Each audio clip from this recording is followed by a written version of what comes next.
शारदीय नवषष्ठी सवषष्ठी का अर्थ है शरद ऋतु में होने वाली या शरद ऋतु में आने वाली नई फसल, उससे यज्ञ। खरीफ की फसल आई है और रबी की फसल बोने की तैयारी किसान लोग कर रहे हैं। उसके नाम से ही इस पर्व का नाम है। दो फसलों का मेल है, एक फसल पककर आ चुकी है और एक फसल बोई जाने की तैयारी हो रही है। और ऋतुओं का भी मेल है। वैसे दिवाली इस बार देर से आई, हेमंत ऋतु शुरू चल रही है इस समय। तो परंपरा रही भारतीय समाज की, वैदिक समाज की, कि जब भी फसल होती है तो उसकी पहली आहुति यज्ञ में ही दी जाती है। यही होली है। होली का वासंती नवषष्ठी नाम है। वसंत ऋतु में होने वाले नए अन्न से यज्ञ। कालांतर में दीपक जलाने की प्रथा भी प्रारंभ हुई। पटाखे, आतिशबाजी, ये परंपरा कब से चली यह नहीं कह सकते। वर्तमान में जो हिंदू समाज है, जो अपने मूल आर्यत्व से, आर्य परंपराओं से, वैदिक परंपराओं से, सनातन परंपराओं से बहुत दूर जा चुका है, वो यह मानता है कि दीपावली के दिन मर्यादा पुरुषोत्तम भगवान श्री राम जी महाराज, राजकुमार महात्मा लक्ष्मण जी और भगवती देवी सीता जी अयोध्या लौटकर आए थे रावण को मारकर। इस कल्पित कहानी का कोई भी आधार नहीं है। वाल्मीकि रामायण के आधार पर चैत्र शुक्ला पंचमी के दिन भगवान श्री राम जी अयोध्या आए थे और सबसे पहले महर्षि भरद्वाजी महाराज के आश्रम में प्रवेश किया था। पंचमी थी। और रावण की मृत्यु लगभग द्वितीया को हो सकती है, क्योंकि अमावस्या का अंतिम युद्ध था। इसलिए भगवान श्री राम का दीपावली पर अयोध्या आगमन यह किसी भी दृष्टि से ऐतिहासिक नहीं कहा जा सकता। रामचरितमानस में भी नहीं है, जबकि रामचरितमानस कोई इतिहास का ग्रंथ नहीं है। वाल्मीकि रामायण इतिहास का ग्रंथ है। महर्षि वाल्मीकि वे ऋषि थे जो स्वयं भगवान श्री राम के काल में जन्मे थे और उनके आश्रम में भगवान श्री राम आए भी थे। तो उनकी बात न मान करके किंवदंतियों के आधार पर जो समाज चलता है वह अनेक प्रकार के अंधविश्वासों का शिकार हो जाता है। खैर, इस पे पटाखे चलाने, आतिशबाजी की परंपरा, दीपक जलाने की परंपरा से भी पहले यज्ञ करने की परंपरा रही है, जो सनातन रही है। तो हम सबका कर्तव्य है कि हम कल, वैसे तो दैनिक यज्ञ करने का विधान है प्रत्येक मनुष्य को, प्रत्येक गृहस्थ को। दीपावली का विशेष यज्ञ, सामूहिक यज्ञ भी। यज्ञ एक ऐसी पूजा है जिससे संपूर्ण जलवायु शुद्ध होता है। विश्व में किसी की भी पूजा पद्धति ऐसी नहीं है जो वायु प्रदूषण को दूर करने वाली हो, वायु को शुद्ध करने वाली हो, जल को शुद्ध करने वाली हो, भूमि को शुद्ध करने वाली हो। किसी की भी पूजा नहीं। संसार में बहुत सारे मतांतर हैं, लेकिन सनातन वैदिक मत जो कहता है जो पूजा पद्धति यज्ञ के द्वारा प्रारंभ करता है वह पूजा ऐसी है कि जहां पूजा भी हो जाती है और संपूर्ण वायुमंडल शुद्ध भी हो जाता है। इसलिए हम सबका कर्तव्य है कि कम से कम दीपावली या पर्वों पर तो यज्ञ कर ही लें। जो कभी नहीं करता उसको भी करना चाहिए। और ये यज्ञ पहले हुआ करते थे। दैनिक नहीं, दोनों समय यज्ञ हुआ करते थे, तभी भोजन करने का अधिकार था। भगवान मनु ने तो कहा है कि जो प्रातः शाम यज्ञ नहीं करता, संध्या नहीं करता, उसको बहिष्कृत कर देना चाहिए, वही शूद्र है। यज्ञ सबको करने का विधान है, सबको करना चाहिए, सन्यासी को छोड़ करके। यज्ञ परंपरा धीरे धीरे समाप्त हो गई। दीपक जलाने की परंपरा प्रारंभ हुई होगी। तो दीपक जलाना, हम दीपक जलाएं, प्रसन्नता से जलाएं। घी के जला सकें तो अच्छी बात है, नहीं तो सरसों के या तिल के तेल के दीपक जलाएं, मोमबत्ती नहीं। मोमबत्ती वायुमंडल को प्रदूषित करेंगी और दीपक वायुमंडल को शुद्ध करेंगे। सरसों का तेल और तिल का तेल का दीपक भी बहुत सारे बैक्टीरिया वायरस को मारने में समर्थ है। और घी गाय का सर्वोत्तम है। गाय का घी और जड़ी बूटियों से युक्त सामग्री, मिष्ठान से युक्त सामग्री, अन्न से युक्त सामग्री, इनसे यज्ञ करना हम सबका कर्तव्य है। ध्यान रहे, ऋषि दयानंद ने कहा है कि यज्ञ न करने से पाप लगता है। क्यों लगता है? हम श्वास के द्वारा, मलमूत्र आदि के द्वारा, थूक के द्वारा, पसीने के द्वारा इस वायुमंडल को अशुद्ध करते हैं, इसमें दुर्गंध छोड़ते हैं। और हम सबसे उत्तम प्राणी माने जाते हैं धरती के, तो क्या हमारा दायित्व नहीं है कि हम वायु को शुद्ध भी करें? आज संसार में कोई उपाय नहीं है वायु को शुद्ध करने का सिवाय यज्ञ के, लेकिन यज्ञ को सांप्रदायिक कह दिया। घी सांप्रदायिक नहीं है, जड़ी बूटी ये कोई सांप्रदायिक नहीं है, मेवा डालते यज्ञ में वो भी सांप्रदायिक नहीं है, मीठा डालते यज्ञ में वो भी सांप्रदायिक नहीं है, समिधा लकड़ी वो भी सांप्रदायिक नहीं है, और आग भी सांप्रदायिक नहीं है। जब इनको जलाएंगे वो सांप्रदायिक कैसे होगी? अन्न को पका करके जब भोजन करते हैं, बनाते हैं, भोजन बनाना सांप्रदायिक नहीं है, तो यज्ञ करना सांप्रदायिक कैसे हो गया? ये किस संप्रदाय के व्यक्ति के लिए यज्ञ की सुगंध दुर्गंध है? कौन सा संप्रदाय ऐसा है जो घी की इसी अंगारे पर 2 बूंद डालें उसको दुर्गंध आने लग जाए? क्या मुसलमान को सुगंध नहीं आएगी आग में घी जलाने से? घी में केसर तपा के, केसर डाल करके या किशमिश या जड़ी बूटियां जलाने से क्या किसी को दुर्गंध आएगी? जब नहीं आएगी तो सांप्रदाय कैसे हो गया? क्यों इसकी निंदा होती है? लेकिन कथित विज्ञान, झूठे विज्ञान के युग में यह अज्ञानता फैल रही है कि यह कम्युनल है। कृपया इस धारणा से बचें। सर्वहितकारी नियम पालने में परतंत्र है। सर्वहितकारी है, सबके लिए हितकारी है। मिर्च जलाएंगे, मिर्च नहीं देखेगी हिंदू है, मुसलमान है, ईसाई है, कौन है, उस सबको छींके लागे और आप सभी को भागना पड़ेगा। केरोसिन जलाएंगे, डीजल जलाएंगे, पेट्रोल जलाएंगे, सबको दुर्गंध देगी। लेकिन घी जलाएंगे सबको सुगंध देगा, बहुत अच्छी सुगंध देगा। इसलिए हमारा दीपावली पर सबसे पहला कर्तव्य है कि हम यज्ञ अवश्य करें, भले ही थोड़ा करें पर अवश्य करें। कुछ नहीं घर में तो घी और चावल ही जला लें। चावल घी बहुत अच्छी चीज है।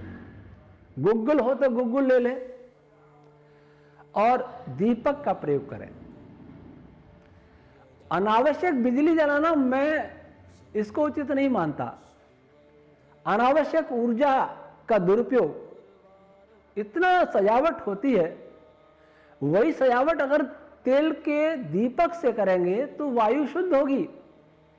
और बिजली जलाएंगे तो जहां भी बिजली बनती है वहां वायु प्रदूषण होगा, चाहे यूरेनियम से बनती हो, कोयले से बनती हो, वो दुरुपयोग होगा। लेकिन घी जलाने से वायु शुद्ध होगी, तेल जलाने से वायु शुद्ध होगी। तो दीपक जलाएं। अब रही पटाखों की बात, मुझे किसी ने मना नहीं किया पटाखे मन चलाओ, मुझे याद है जहां तक 10वीं में पढ़ता था उससे पहले पटाखे चलाता था। बच्चे हैं, समझदारी आई, सोचा कि पटाखे चलने से कितनी दुर्गंध आती है, दुर्गंध भी लेनी, उस दुर्गंध से बीमारी भी पैदा करनी और पैसा भी जलाना, यह बुद्धिमानी का काम तो नहीं है। तो 9वीं या 10वीं से मैंने पटाखे चलाना छोड़ दिया था और होली खेलना भी छोड़ दिया था। लाल पीला चेहरा करना, कीचड़ धूल मिट्टी डालना, ये कौन सी बुद्धिमानी है? एक दिन आता है, एक दिन आए तो अच्छी चीज करें, बुरी चीज क्यों करें? जब पटाखे चलते हैं महानगरों में तो बड़ी दुर्गति हो जाती है, सांस लेना कठिन हो जाता है। तो ये पवित्र पर्व क्या इसलिए आता है कि हम संपूर्ण वायुमंडल को विषैला बना दें? परंपराओं के नाम पर गलत काम को नहीं करना चाहिए, ऐसा आप सबसे निवेदन है। इस बार तो सरकार ने पाबंदियां लगाई हैं, कई जगह प्रतिबंध लगाए हैं। सुना है न्यायालय ने भी मना कर दिया कि हमें जिंदगी प्यारी है। इस निर्णय का मैं स्वागत करूं या क्या करूं, मेरी समझ में नहीं आ रहा। मैं भी इस बात का समर्थक नहीं हूं। हम भी अपने आश्रम में किसी को पटाखे नहीं चलाने देते और मैंने बचपन से छोड़ दिया, जैसा कि मैंने बताया। तो निश्चित ही प्रतिबंध लगने से वायुमंडल ठीक रहेगा, लेकिन एक मन में प्रश्न बार बार उठता है कि जब ईसाइयों का नववर्ष 1 जनवरी आएगा, 31 दिसंबर और 1 जनवरी के मध्य रात्रि को सारे विश्व में आतिशबाजी होगी, भारत में भी होगी। शराब पिएंगे, नाचेंगे, रात के 12 बजे निशाचरों का काम करेंगे। उस पर कोई शासन क्या प्रतिबंध लगाता है? उस पर क्या कोई कोर्ट कभी संज्ञान लेता है कि दिवाली पर पटाखों की बिक्री बंद है, चलाना बंद है, तो उस दिन भी बंद क्यों नहीं किया जाए? ऐसा तो है नहीं कि दिवाली पर पटाखे चलाएंगे तो प्रदूषण होगा और ईसा वर्ष पर पटाखे चलाएंगे तो सुगंध आएगी, ऐसा तो नहीं होता। ऐसा है तो बताइए, आपके पास ऐसा कोई साइंस है तो। यह भेदभाव क्यों? बकरीद आती है, सारी धरती खून से नहाती है। वैसे तो बहुत मांसाहारी है, रोज मारते हैं, लेकिन एक पर्व विशेष पर उसको पर्व मानते हैं। मांस खाने वाले कितना पानी व्यर्थ करते हैं, कितने जानवरों की हिंसा करते हैं, सारे वायुमंडल में, सारे ब्रह्मांड को पेन वेव से भर देते हैं, चीत्कार होता है, करुण पुकार पशु करते हैं। कोई शासन कभी प्रतिबंध की बात नहीं करता, कोई जीव दया प्रेमी भी नहीं आता कि ऐसा मत करो। एक बार कुछ साल पहले की बात है, मुझे ठीक स्मरण नहीं, किसी कोर्ट ने कहा था कि इस बात पर विचार किया जाना चाहिए कि अंत्येष्टि करने, मुर्दे को जलाने में बहुत लकड़ी प्रयोग होती है, पेड़ काटे जाते हैं, कोई दूसरा विकल्प नहीं है क्या? मुझे आश्चर्य हुआ। पेड़ काटे जाते हैं तो पेड़ लगाए भी जाते हैं और लगा भी सकते हैं, लेकिन मुर्दे को धरती में गाड़ा जाता है तो धरती बढ़ाई नहीं जा सकती। एक मुर्दे के लिए एक पेड़ चला गया तो एक पेड़ लगा दो, पूर्ति हो गई। लेकिन जो कब्रों में दफन किए जाते हैं, भूमि में दफन किए जाते हैं, भूमि तो नहीं बढ़ सकती। उस पर किसी ने विचार नहीं किया कि दूसरा कोई विकल्प देखो। ये 4 उदाहरण इसे बता रहे हैं कि सारे सुधार का ठेका केवल हिंदुओं को देना चाहते हैं क्या? हर प्रकार से हिंदुओं पर ही पाबंदी लगनी चाहिए क्या? यद्यपि आर्य समाज ये कहता है कि सब नहीं होना चाहिए, पटाखे नहीं होने चाहिए, अच्छी बात है, परंतु एक और सेक्युलर की माला जपते हैं। सेक्युलर देश है हमारा। वे सेक्युलर लोग क्यों नहीं कहते कि नियम सबके लिए एक से होने चाहिए? पटाखे बंद हुए, इससे बहुत संतोष है। पर यह बंद पटाखे चलाने वाले आत्म प्रेरणा से करें तो अच्छी बात है। उनको ऐसी प्रेरणा की जाए जिससे वह स्वयं छोड़े। हवन करने का मार्ग बताया जाए, यज्ञ करने के लिए कहा जाए, दीपक जलाने के लिए कहा जाए। और अगर बलपूर्वक ही रोकना है, दंड से रोकना है, तो फिर सबको रोकना चाहिए। कहीं ऐसा तो नहीं है कि शासन किससे प्रेरित होकर काम कर रहे हैं, जो चुन चुन करके हिंदुओं के पर्वों पर ही प्रतिबंध लगाते हैं। भगवान श्री राम का कोई अपमान कर दे, कोई दंगा नहीं होता। भगवती उमा देवी जी का अपमान कर दे, कोई दंगा नहीं होता। श्री कृष्ण जी का अपमान कर दे, कोई दंगा नहीं होता। महादेव जी, विष्णु, ब्रह्मा जी का अपमान कर दे, कोई दंगा नहीं होता। लेकिन मोहम्मद साहब का अपमान कर दे, कार्टून बना दे, तो क्या होता है आप जानते हैं? बेंगलोर में क्या हुआ और फ्रांस में क्या हुआ। सबका अपना सम्मान होता है। इस देश के महापुरुषों को अपमानित करना कोई अपराध नहीं है। लेकिन जो दूसरे देश के महापुरुष जिनको माना जाता है, महापुरुष माना जाए, दूसरे देश में जिन्हें, उनका अपमान अगर हो जाए तो खून बहने लगता है, आगजनी होती है, तोड़फोड़ होती है, सरकारी संपत्ति जलाई जाती है। तब सेक्युलर कहां चले जाते हैं। तो ये सब प्रतिबंध लगा लगा के कहीं ऐसा तो नहीं देखा जा रहा कि हिंदू कितना सह सकता है। पहले तो जो आर्य था, ये भारतीय अपने को आर्य कहता था, उसने आर्य पहचान ही छोड़ दी। हिंदू पर शब्द पर गर्व करने लग गया, जो गर्व करने लायक है ही नहीं। अब वो जैसा तैसा है। अब उसके चुन चुन के एक एक बात को उसे देखा जा रहा है कि ये कितना सहता है। कहीं ऐसा तो नहीं इसे पूरी तरह खत्म करने की तैयारी चल रही हो। धीरे एक साथ कुछ करेंगे तो भड़क सकते हैं। तो धीरे धीरे धीरे धीरे इनको इतना कम ऐसा बना दें कि सहनशीलता नहीं, वो कायर बन जाए। फिर उनको कैसे दबाओ? कौन कर रहा है, कौन पीछे है, कौन नहीं है, मैं नहीं जानता। ये प्रत्येक देशवासी को सोचना है। फिर भी कहूंगा पटाखे नहीं चलाने, परंतु सरकार से पूछना है, सरकारों से पूछना है, कोर्ट से पूछना है कि हर मजहब के पर्वों में अगर इस प्रकार की बुराइयां हैं तो उन पर भी प्रतिबंध लगाया जाए। ऐसा भी मांग करनी है। नहीं तो एक दिन ऐसा होगा आपका अस्तित्व मिट जाएगा। आज कोई भी सोशल मीडिया में देखो, हमारे महापुरुषों का कितना अपमान हो रहा है, ऋषि मुनियों का कितना अपमान हो रहा है, वेदों का कितना अपना अपमान हो रहा है, भारतीय पर्वों का कितना अपमान हो रहा है, भारतीय इतिहास का कितना अपमान हो रहा है। और हमको कोई चिंता नहीं, हमारे अंदर कोई चेतना नहीं, हम निर्जीव बैठे।